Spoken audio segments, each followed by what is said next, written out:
తో స్టార్ట్ అవుతుంది. రెండవ పాదం టా టిఏ టాతో స్టార్ట్ అవుతుంది.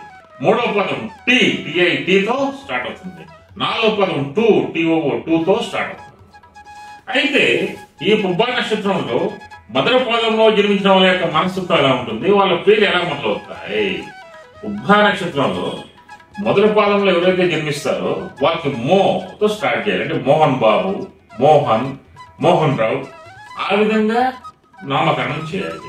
అయితే వీళ్ళకి పుబ్బా నక్షత్రం మొదటి పాదం జన్మించిన వాళ్ళకి మంచి ధైర్యాన్ని కలిగి ఉంటారు.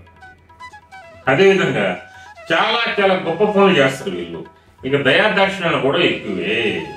మన సినీ రంగంలో ఉన్న మోహన్ బాబు గారు పుబ్బా నక్షత్రం మో అనే పదం మొదటి పదం జన్మించుడే. ఆయన మోహన్ బాబు గారు ఎంతో ధైర్యంగా ఉంటారు. ఆయన ఎవరైనా సరే ఢీకొట్టి మాట్లాడే స్వభావాన్ని కలిగి ఉంటారు. ఆయన నామకరణం ప్రకారం మో అనేది పుబ్బా మొదటి పదం కాబట్టి ఆ లక్షణాలు వచ్చినాయి. గొప్ప గొప్ప పనులు చేశాడు. ఆయన కూడా గొప్పవాడయ్యాడు. అదేవిధంగా రెండవ పదం టిఏ టాతో స్టార్ట్ అవుతుంది. అయితే ఈ రెండవ పదంలో టాటా అనే కంపెనీ ఉంది. అది పుబ్బా నక్షత్రానికి రెండవ పదంలో ఉందా టాటా అనే కంపెనీ. అయితే పుబ్బా నక్షత్రం రెండవ పాదంలో ఎవరైతే జన్మిస్తారో ఏ కంపెనీ కింద పేర్లు పెడతాయో వాళ్ళకి భార్యతో విభేదాలు వస్తాయి. 100% వస్తాయి. లేకపోతే వివాహం కాదు, ఒకసారి వివాహం ఆలస్యం అవుతుంది. అదేవిధంగా మీరు చూడండి, రతన్ టాటా గారి వివాహం అవ్వాలి. ఆయన ఎప్పుడో ఫారిన్ లో ఒక అమ్మాయిని ప్రేమించాడంట. ఆ అమ్మాయి కోసం ఆయన జీవితాన్ని నేను పెళ్లి చేసుకొని ఆయన ఇంటర్వ్యూలో కూడా చెప్పారు. అందుకని టీఏతో అంటే టాటా వాళ్ళు పుబ్బా నక్షత్రంలో అంటే రతన్ టాటా పుబ్బా రెండో పాదం జన్మించడం వల్ల ఆయనకు వివాహం అనేది జరగలేదు. అదేవిధంగా ఈ పుబ్బా నక్షత్రంలో జన్మించిన వారికి విపరీతమైన ధన సంపాదన ఉంటుంది, విపరీతమైన ఘనకీర్తి ఉంటుంది, వీళ్ళకి సంపదలు ఉంటాయి. చూడండి టాటా వాళ్ళకు డబ్బు అనేది ఎవరికి లేదు, బాగా సంపాదించారు. అయినా సరే రతన్ టాటా గారి వివాహం జరగదు. అంటే సో పుబ్బా నక్షత్రం రెండో పాదం జన్మించిన వాళ్ళకి ఏదో ఒక సమస్య, కుటుంబ సమస్యలు వెంటాడతారు. అదేవిధంగా వాళ్ళు వివాహం చేసుకుని సంతానం ఉండదు, మళ్ళీ ఏదో ఒక సమస్య వెంటాడుతుంది. ఇది పరిష్కారాలు కూడా చెప్తారు. అదేవిధంగా పుబ్బా నక్షత్రం మూడో పాదంలో జన్మించిన వాళ్ళు పుబ్బా నక్షత్రం మూడో పాదం టిఐతో స్టార్ట్ అవుతుంది. టిఐ అంటే Tirupati, TI TIDCO, Titan watch, Titan watch. ఈ పుబ్బా నక్షత్రంపై మూడో పాదం ఉంది. పుబ్బా నక్షత్రం మూడో పాదం ఉంది. అదేవిధంగా పుబ్బా నక్షత్రం మూడో పాదం ఎవరైతే జన్మిస్తారో వాళ్ళ భార్య బిడ్డలపై అత్యధిక ప్రేమ ఉంటుందండి. వాళ్ళ భార్య బిడ్డల కోసం ఏమైనా చేస్తారు, అహర్నిశలు కష్టపడతారు, వాళ్ళు గొప్ప వాళ్ళు చేస్తారు, మంచి స్థాయికి తీసుకొస్తారు. అంటే పుబ్బా నక్షత్రం మూడో పాదంలో ఎవరైతే జన్మిస్తారో వాళ్ళ భార్య బిడ్డలపై అత్యంత ప్రేమ కలిగి ఉంటారు అనమాట. అదేవిధంగా వాళ్ళకి అత్యంత శిల్పకళ నైపుణ్యం ఉంటుంది. శిల్పులు ఉన్నారు కదా, విగ్రహాలు చెక్కే వాళ్ళు కానీ, దేవుని విగ్రహాలు చెక్కే వాళ్ళు కానీ, డిజైన్ చేసే వాళ్ళు కానీ పుబ్బా నక్షత్రం మూడో పాదంలో జన్మించిన వాళ్ళకి విపరీతమైన స్కిల్ డెవలప్మెంట్, స్కిల్ నైపుణ్యం అనేది ఉంటుంది అనమాట. అందుకే చాలా మంది దేవాలయాల్లో విగ్రహాలు చెక్కే వాళ్ళు పుబ్బా నక్షత్రంలో మూడో పాదం జన్మించిన వాళ్ళకే ఆ విద్య అనేది అభ్యసిస్తుంది. అదే సాఫ్ట్వేర్ రంగంలో కీలకమైన వ్యక్తులుగా మారుతారు. ఫర్ ఎగ్జాంపుల్ సత్యనారాయణ వాళ్ళు కీలకమైన వ్యక్తులు, వాళ్ళు పుబ్బా నక్షత్రం మూడో పాదంలో జన్మించిన వాళ్ళే ఉంటారు అనమాట. అదేవిధంగా వీళ్ళు పెద్ద పెద్ద వ్యాపార రంగంలో రాణిస్తారు. పుబ్బా నక్షత్రం మూడో పాదంలో జన్మించిన వాళ్ళు ఎటువంటి పరిస్థితుల్లో వాళ్ళకు ఉన్నటువంటి స్కిల్ ఎవరికి ఉండదన్నమాట. అంటే పుబ్బా నక్షత్రం మూడవ పాదంలో జన్మించిన వారికి విపరీతమైన స్కిల్ డెవలప్మెంట్ అనేది ఉంటుందన్నమాట. వాళ్ళకి ఆలోచన శక్తి కానీ, జ్ఞానం కానీ అత్యధిక స్థాయిలో ఉంటుందన్నమాట. అదేవిధంగా పుబ్బా నక్షత్రం నాలుగవ పాదంలోకి వెళ్తే టూతో స్టార్ట్ అవుతుంది. టూతో స్టార్ట్ అవుతుంది. అంటే టిఓ2 అంటే టూ మీద పదాలు తక్కువ ఉంటాయి. జనరల్ గా పేర్లు ఉంటాయి. టూల్స్ అలా ఉంటుంది అనమాట. అయితే పుబ్బా నక్షత్రం నాలుగవ పాదంలో ఎవరైతే జన్మిస్తారో వాళ్ళకి విపరీతం అధిక సంతానం ఉంటుంది. అంటే మనం ఇప్పుడు ఇండియా కానీ ప్రపంచంలో కానీ ఎక్కడైనా సరే చైనాలో ఒకటే చాలంటున్నాం, భారతదేశంలో ఇద్దరు అంటున్నాం, కొన్ని దేశాలు నన్ను అంటున్నాం, కొన్ని దేశాలు సంతానం కావాలంటాం అనమాట. అంటే పుబ్బా నక్షత్రం నాలుగు పాదంలో ఎవరైతే జన్మిస్తారో వాళ్ళకి పిల్లలు అధిక సంతానం 6, 10 మందో 12 మందో ఉంటారనమాట. అదేవిధంగా అధిక పిల్లలు అనారోగ్య సమస్యలు కూడా విపరీతమైన అనారోగ్య సమస్యలు కూడా ఉంటాయి. ఆపదలు కూడా ఎక్కువ. పుబ్బా నక్షత్రం నాలుగో పాదం జన్మించిన వారికి అధిక సంతానము, అనారోగ్యము, ఆపదలు కలిగి ఉంటారు. అదేవిధంగా వీరికి ఆర్థిక సమస్యలు కూడా ఉంటాయి. వీరి ఆర్థిక సమస్యలు పోగొట్టాలంటే వీళ్ళ యజమాని దగ్గర అంటే వీళ్ళు వాస్తు ఉపనక్షత్రం 4వ పాదం జన్మించిన వాళ్ళు ఏంటంటే ఎక్కువ మంది ఆఫీసర్స్ అవ్వలేరు, ఒకరి కింద పనిచేయాల్సిందే. వాళ్ళ ఆఫీసులకు మండలం పొంది ధనాన్ని తీసుకొని వాళ్ళు ఆ ధనాన్ని ఖర్చు పెట్టుకునే స్థాయిలో ఉంటారు వాళ్ళు. అదేవిధంగా వీళ్ళ సంతానం మాత్రం చాలా మంచి వాళ్ళు అవుతారు. ఎలా అంటే చాలా మంది రిక్షా వాడు కొడుకు ఐఏఎస్ ఆఫీసర్ అయ్యాడు, ఆంధ్రప్రదేశ్ కొడుకు డాక్టర్ అయ్యాడు అని చెప్తారు.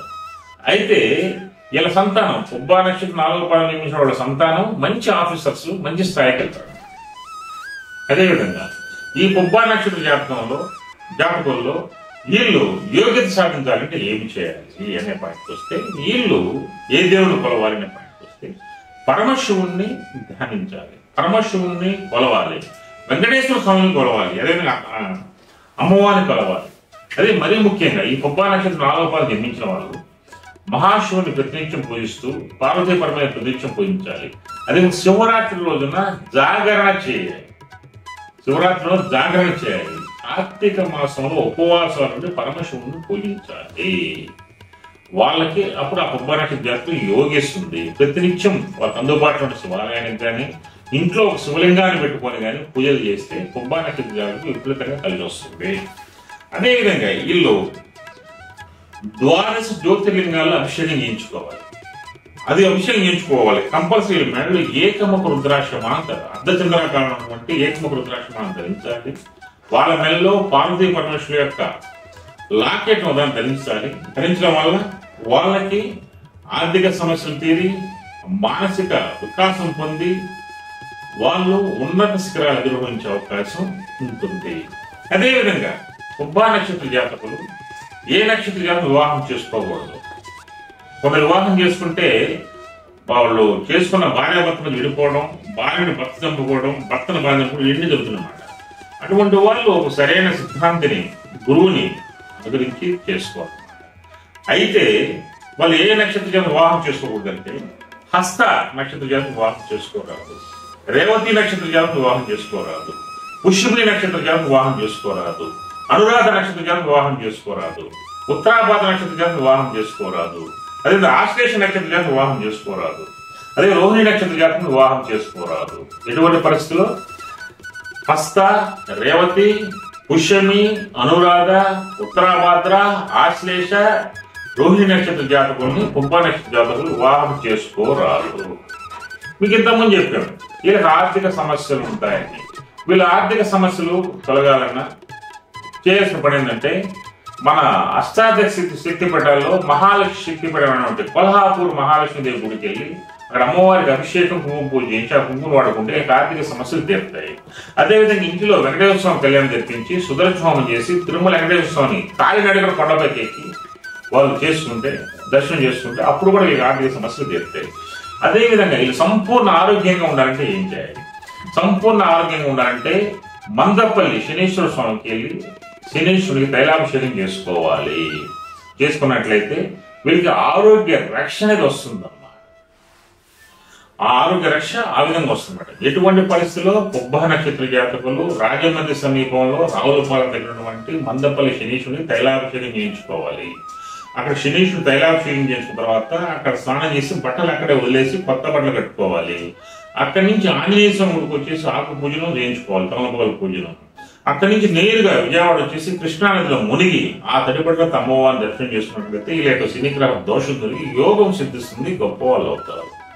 దాంట్లో ఎటువంటి ఆలోచన ఉండాల్సిన లేదు.